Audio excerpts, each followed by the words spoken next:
मुफ्त की रोटी। वो रोज़ाना की तरह आज फिर ईश्वर का नाम लेकर उठी थी। किचन में आई और चूल्हे पर चाय का पानी चढ़ाया, फिर बच्चों को नींद से जगाया ताकि वे स्कूल के लिए तैयार हो सकें। कुछ ही पलों में वह अपने सास ससुर को चाय देकर आई, फिर बच्चों का नाश्ता तैयार किया और इस बीच उसने बच्चों को ड्रेस भी पहनाई। फिर बच्चों को नाश्ता कराया। पति के लिए दोपहर का टिफ़िन बनाना भी ज़रूरी था। इस बीच स्कूल का रिक्शा आ गया और वह बच्चों को रिक्शा तक छोड़ने चली गई। वापस आकर पति का टिफ़िन बनाया और फिर मेज़ से जूठे बर्तन इकट्ठे किए। इस बीच पति देव की आवाज़ आई कि मेरे कपड़े निकाल दो। उनको ऑफिस जाने के लिए कपड़े निकाल कर दिए। अभी पति के लिए उनकी पसंद का नाश्ता तैयार करके टेबल पर लगाया ही था कि छोटी ननंद आई और ये कहकर गई कि भाभी, आज मुझे भी कॉलेज जल्दी जाना है, मेरा भी नाश्ता लगा देना। तभी देवर की भी आवाज़ आई कि भाभी, नाश्ता तैयार हो गया क्या?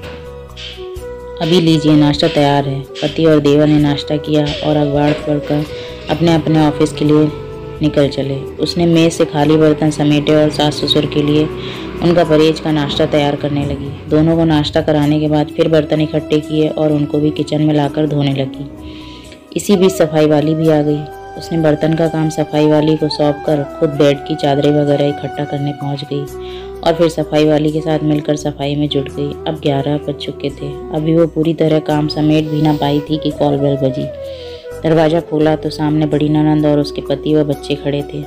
उसने खुशी खुशी सभी की आदर समेत घर में बुलाया और उनसे बात करते करते उनके आने से हुई खुशी का इजहार करती रही। ननंद की फरमाइश के मुताबिक नाश्ता तैयार करने के बाद अभी वो ननंद के पास बैठी ही थी कि सास की आवाज़ आई कि बहू, खाने का क्या प्रोग्राम है? उसने घड़ी पर नज़र डाली तो 12 बज रहे थे। उसकी फिक्र बढ़ गई। वो जल्दी से फ्रिज की तरफ लपकी और सब्जी निकाली और फिर से दोपहर के खाने की तैयारी में जुट गई। खाना बनाते समय अब दोपहर के 2 बज चुके थे। बच्चे स्कूल से आने वाले थे। लोग बच्चे भी आ गए। उसने जल्दी जल्दी बच्चों की ड्रेस उतारी और उनका मुंह हाथ धुलवा कर उनको खाना खिलाया। इसी बीच छोटी ननंद भी कॉलेज से आ गई और देवर भी आ चुके थे। उसने सभी के लिए मेज़ पर खाना लगाया और खुद रोटी बनाने में लग गई। खाना खाकर सब लोग फ्री हुए तो उसने मेज़ से फिर बर्तन जमा करने शुरू कर दिए। इस वक्त 3 बज रहे थे। अब उसको खुद को भी भूख का एहसास होने लगा था। उसने हॉट पॉट देखा तो उसमें कोई रोटी नहीं बची थी।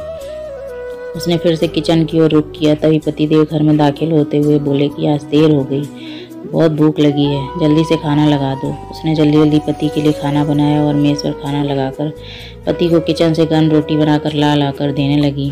अब तक 4 बज चुके थे। अभी वो खाना खिला ही रही थी कि पतिदेव ने कहा कि आ जाओ, तुम भी खा लो। उसने हैरत से पति की तरफ देखा तो उसे ख्याल आया कि आज तो मैंने सुबह से कुछ खाया ही नहीं।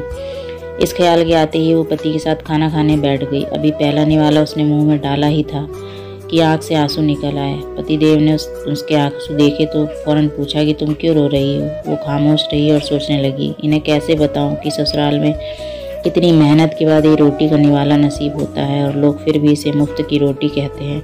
पति के बार बार पूछने पर उसने सिर्फ इतना ही कहा कि कुछ नहीं, बस ऐसे ही आंसू आ गए। पति मुस्कुराए और बोले कि तुम औरतें भी ना बड़ी बेवकूफ़ होती हो, बिना वजह ही रोना शुरू कर देती हो। शत शत नमन है उन सभी नारियों को जो हर रोज़ यही काम करती हैं। धन्यवाद। आपको कहानी कैसी लगी ज़रूर बताएं।